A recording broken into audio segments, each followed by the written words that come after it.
Today I want to introduce a product made by Kemi-Moto. This is a UTV storage bag. It'll fit about any make and model of the UTV. So you've got Polaris Rangers, Polaris RZRs, you've got the Kawasaki Mules, you've got the Yamaha Wolverines and Rhinos, you've got the Honda UTVs, and I'm sure I missed a handful of UTVs out there that this product will fit. You've got to have a roll cage going across the top. You also want a roll cage going across the side here, and that is what's going to support this bag.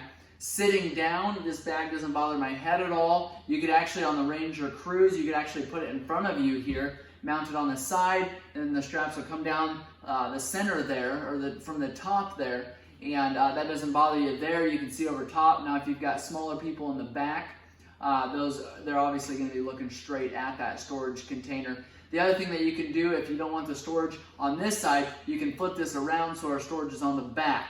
Same way with up here, you can get to it from the back. If you want to store stuff up here for the rear passengers, you can mount it across the top there. I'd be a little bit worried that it's going to be in some people's line of vision here. I'm about 5'9", and if I were to mount that up here, you'd be looking right into it. So just be cautious of that before you go to the work of mounting it up.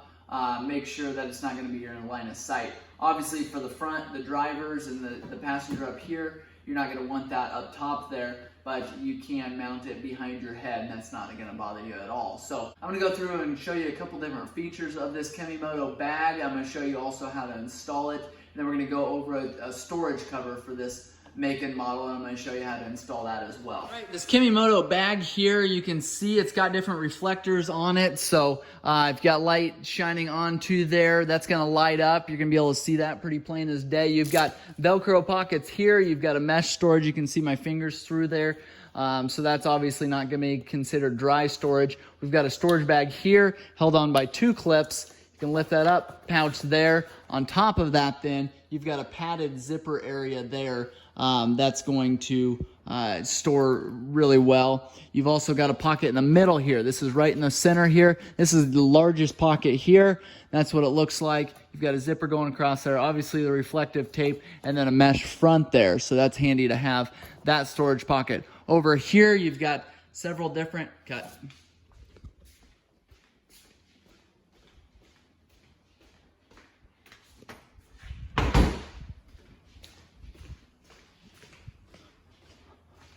On the left-hand side here, the way that we've got this mounted up, on the other side, we've already gone over these pockets here. We've got 2 different pockets over here. This one's similar to the other one, clear on the right-hand side, but it's not mesh. It's completely enclosed here.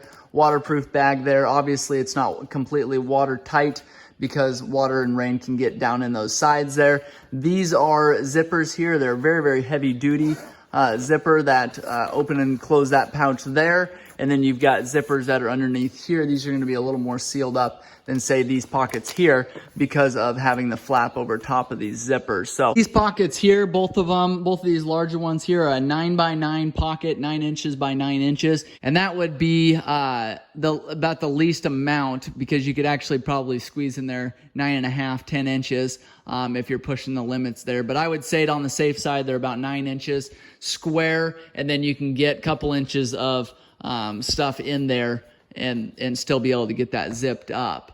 So the way that you mount these up, you've got these different clips right here, and they're not actually a snap clip. What you do, you've got a longer strap just like this, fairly long, so that's why they say you can mount it to about anything.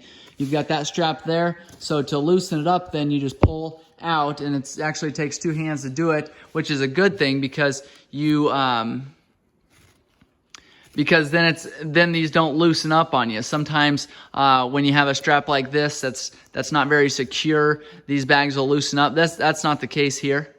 So we've got this strap completely taken off there. You can take and wrap it around there. I'm gonna try to do it with one hand. You shove it through the portion of your clip there that's right up against with the other clip. So you can see there what I did. Shove it up through there. And then you can take and shove this side back through that clip. It's got an empty port there. Once you get it pushed through there, you can grab the back side there, and you can snug it up as simple as this, pulling on it, and then you can see it's not gonna loosen up when we tug on it there. So obviously we want this a little bit tighter. Pull it just like that. Now what you do, take that strap, obviously straighten it out. Now what you do, take that strap, snug it up. I like to make sure they're equal on both sides, so I like to make sure there's the same amount of room here on either side. Wrap that around, and then we've got an elastic band on this side here that you can shove this strap through, and that kind of secures that. Now, that allows you to, you got a couple different options at this point. If you know you're gonna keep this UTV, you're gonna keep this bag with this particular UTV, what I would suggest doing is taking and cutting this off, and then you just kind of singe these to keep it from fraying. If it's a bag that you're gonna switch back and forth from different UTVs, you're not totally sure if you're keeping this UTV, then I would leave these straps, and you can tie them up several different ways so that they're not blowing in the wind. But all these straps are the same way. What I did here on this one, just to give this a little extra support, I ran our extra strap that's here down through a strap that's there, and then down the roll cage. Now you come around and tie it here. Now you don't have to do that. It's gonna be secure enough without doing that, but that's just a little extra protection there to keep it from whipping in the wind. Now, again, you're not gonna have a problem with it doing that. I've seen other guys take bungee cords that will run it from this heavy duty strap here around their roll bar here and back up to this one. Anything to give it a little extra support so it's not beating around in the wind. But you can see here on this model, it's kind of tapered down a little bit. That helps that wind just push out from underneath and go underneath of it there. So sort of handy to have that tapered in that position there. You've got the same kind of straps all the way across the top there. So you got 4 on the top, you've got 2 on the side. So if you want to take and lower this whole thing down, you've got plenty of strap on the back of these to be able to do that. You could actually have this whole bag here clear down here facing the back here, and that would work just fine. So if you've got questions on this, make sure you let me know. I'm gonna do a quick video on the storage cover for this machine and show you what that looks like here.